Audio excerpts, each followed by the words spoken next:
ഇപ്പോൾ വരുന്നൊരു വാർത്തയിലേക്ക്. നഴ്സിംഗ് വിദ്യാർത്ഥിനി അമ്മു സജീവന്റെ മരണത്തിൽ പത്തനംതിട്ട ജനറൽ ആശുപത്രിയിലെ ഡോക്ടേഴ്സിനും ജീവനക്കാർക്കുമെതിരെ കേസ്. ഹോസ്റ്റൽ കെട്ടിടത്തിന്റെ മുകളിൽ നിന്ന് വീണ് പരിക്കേറ്റ അമ്മുവിനെ കൃത്യമായി ചികിത്സ ലഭിച്ചില്ലെന്ന് കുടുംബത്തിന്റെ പരാതിയിലാണ് കേസെടുത്തത്. ശ്രീകുമാരൻ ചേരുന്നുണ്ട് വിശദാംശങ്ങളുമായി.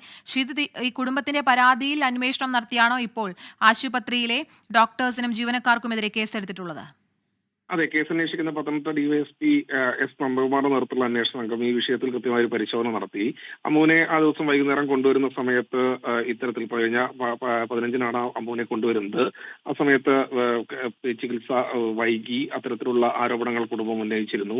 ഈ അത്യാഹിത വിഭാഗത്തിൽ ആ സമയത്തുണ്ടായിരുന്ന ഡോക്ടേഴ്സ്, ഒരു ജീവനക്കാരൻ എന്നിവർക്കെതിരായിട്ടാണ് ഇപ്പോൾ 3 പേർക്കെതിരായിട്ടാണ് കേസെടുത്തിരിക്കുന്നതെന്നാണ് മനസ്സിലാക്കുന്നത്. എഫ്ഐആറിന്റെ വിവരങ്ങളടക്കം അല്പസമയത്തിനകം പുറത്തു വരും. എന്തായാലും കേസിൽ പ്രധാനമായും ആ കോളേജിലെ വൈസ് പ്രിൻസിപ്പലിനെ പ്രതി ചേർക്കണം. അദ്ദേഹം മാനസികമായി പീഡിപ്പിച്ചിട്ടുണ്ട്. കൗൺസിലിംഗ് എന്ന തരത്തിൽ അവിടെ നടന്നത് ഒരു കുറ്റവിചാരണ തന്നെയാണ് എന്നാണ് കുടുംബം ആരോപിച്ചിരിക്കുന്നത്. അത് ഇതുവരെ എന്തായാലും ഉണ്ടായിട്ടില്ല. അതിൽ അന്വേഷണം നടക്കുകയാണെന്നാണ് പത്തനംതിട്ട ഡിവൈഎസ്പി എസ് നന്ദകുമാർ അറിയിക്കുന്നത്.